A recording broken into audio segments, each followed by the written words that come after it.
Hello and welcome to our exhibition, Art and Science, a Creative Exchange. My name is Beth Appleton. What you have seen or you will see in this exhibit is a project that started a long time ago, and it reflects a lifetime art journey. Though we've traveled a bit with our work, we've called the Big Bend our home for over 55 years. My husband David has helped me make the art I create a career. I stay amazed by the diversity of life, which is abundantly rich but also fragile. It is a place of extremes. Extreme weather carves out extreme beauty.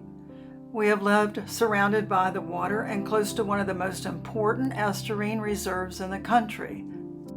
Here we enjoy a bird's eye view of our coastline and river system. It's been an amazing perch to witness weather, storm impacts, and changes over all these years. We're so lucky to have this center located right in this very spot. I've always admired that part of the work accomplished at this facility is to monitor change. Most of you walk the woodsy outdoor path here, so close to the river, bay, and Gulf of Mexico. It's an incredible sight, isn't it? In the reserve, we can see estuarine diversity at its finest. We can slow down and watch water ebb and flow, ruled by the phases of the moon. This is just one of the many dynamics that shape up the grassy habitat that supports so much of marine life here. Above, we see the ever-changing sky. The expanse of it catches our breath. We're so lucky to be able to see the never-ending stars in our night sky, where it's still dark enough to see the dust of the galaxies. I try never to take that for granted, or the brilliant sun which fuels the energy for this system. Everything in nature is connected. One of my cut paper works, titled Rising Tide, helps illustrate some of the dynamics that are at work here. What we can't easily see, but equally important, lies just beneath the water. We hope to reveal some of that hidden world as we explore how art and science can connect. Connecting with our natural world brings us a broader understanding. We begin to care more about it. Lately, I've enjoyed using my art as a springboard to share creative ideas. It's wonderful to be invited by Jennifer Harper and Anita Grove to exhibit my art here. It has taken us over a year to prepare. We love that the show is local, surrounded by the estuary that still inspires. A team at Aner was formed to plan the event. Megan Lamb, Jeff Dutro, Kennedy Hansen, Melanie Humble joined Anita, Dave, and me to swap ideas. Lisa Bailey became a great help as the show evolved and others connected later. This exhibition transformed into an exciting collaboration. It became a creative exchange, which made a perfect title for this show. One way we could share our ideas was to create this short film. Melanie and I met virtually. Melanie, tell us a bit about yourself. I got invited to apply for a job in the education department, and it's been the most liberating, exciting. It's everything I care about, all rolled into one with people that inspire me. I have a passion for science and a passion for art. What inspires your art? I believe everything I have ever experienced has had a profound effect on it, whether I'm aware of it in the moment or not. I can't think of a time when I was not making art.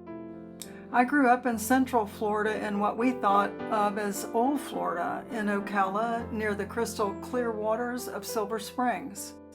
A lot of my early work celebrated the fun of the iconic Florida imagery that I saw at the springs and loved to see in the rows of kitsch at my aunt's roadside fruit market. In 1992, I began making circular works. They were mandalas, inspired by those mermaid dreams of my childhood. I called them floridalas, and that body of work still continues. This floridala that you see is called Tree Frogs, and it's part of the show along with this piece I titled Diatomorama. My art took a new path in 2010. That was the year of the BP oil spill.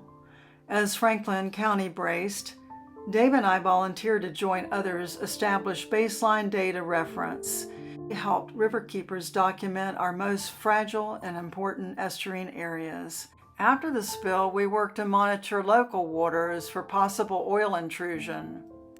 Overnight, the importance of life in our grassy nurseries became more precious to me. When I wanted to get a closer look at what really did live in a drop of water, David surprised me with a microscope.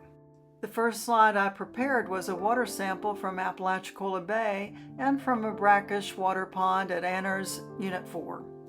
There are no words to describe my wonder when I focused the lens, a sight I'll never forget and one that still guides my work. Our waters are rich with tiny life not seen with our naked eye.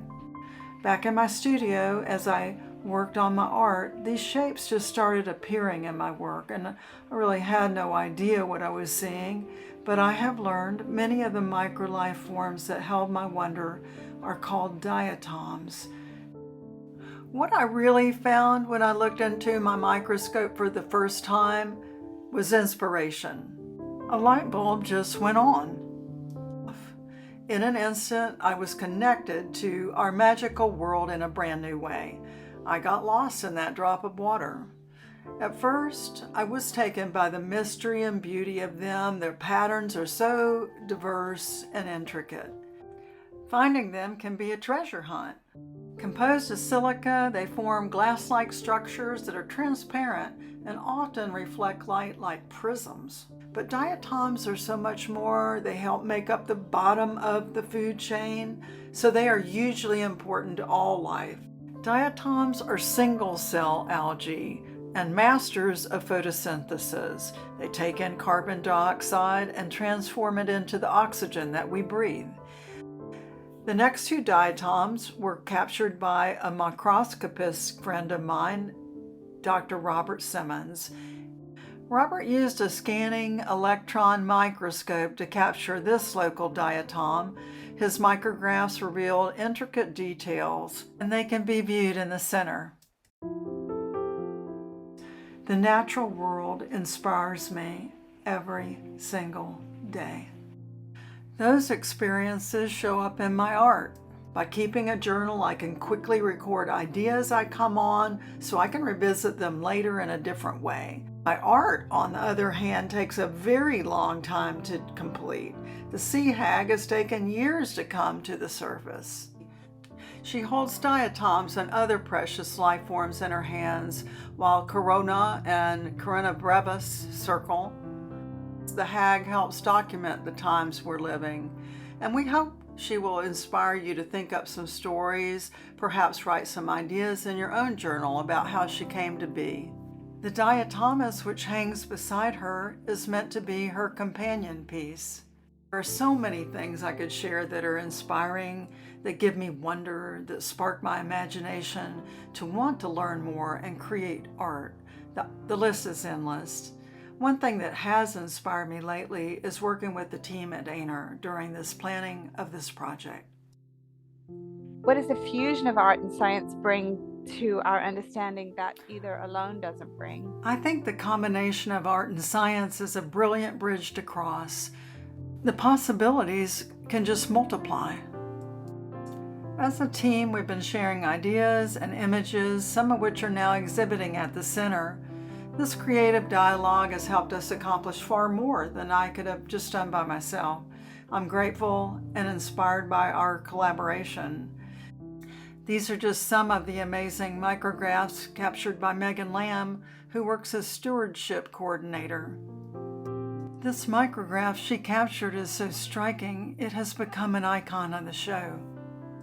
Next are some micro videos Kennedy Hansen has been capturing at the center. Kennedy works as a communication specialist. His captures are incredible. As an educator, Melanie Humble has brought her art of journaling to the center.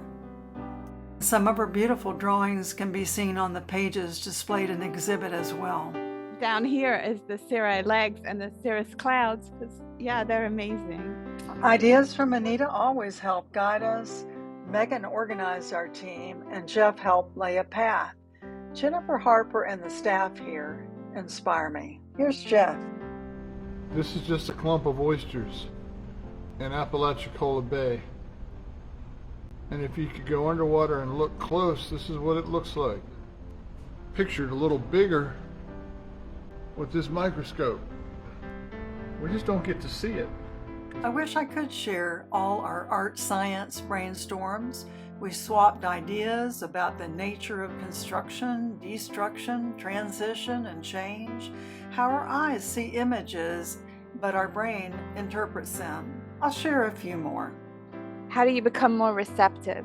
I believe putting yourself out there and giving others opportunities outside the typical classroom can help boost creativity. All outdoor activities educators provide students nurture a creative experience. The question is, what does it mean to see, really see? What are we doing the rest of the time? I think you absorb it in a different way. I believe you become part of the experience, not just a bystander. You are affected in a personal way. If you are a visual artist, you create the experience on canvas, or in my case, paper. A musician might write a song or a poem. Journaling helps us keep moments so you can reflect on them later. You are forever changed by the experience, and it becomes part of you. Art becomes a way of life, and there's an art to the way of seeing. You said pattern is not just out there somewhere, it's personal.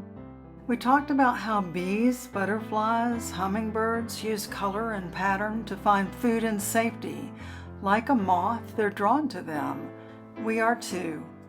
Design repeats itself in a natural way. Patterns are everywhere, in a diatom, a salt crystal, a snakeback, a trilobite fossil. Artists can't help but mimic them.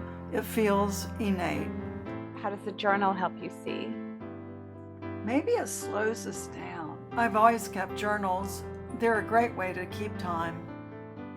What came to mind was a wonderful video that Jeff Dutro had made, and I think it answers Melanie's question perfectly. Jeff explained, "This is Melanie's nature journal. She wanted to learn about butterflies. How do you learn about butterflies? Well, one way is you start drawing and painting them. Then you start seeing the details." Jeff and Melanie have worked to add journaling to various activities offered at the center now. Melanie asked about the creative process. Number 1, get out of the way. 2, trust it will flow. And number 3, let go and enjoy. Jeff Dutro shot this clip of the microscope that he worked to help place at the center so you could get a closer view. Be sure to take a peek during your visit. Our sign-in book is on a pedestal near the exhibit. Leave a doodle, a drawing, a comment, a poem. We would love to have your feedback and know what inspires you.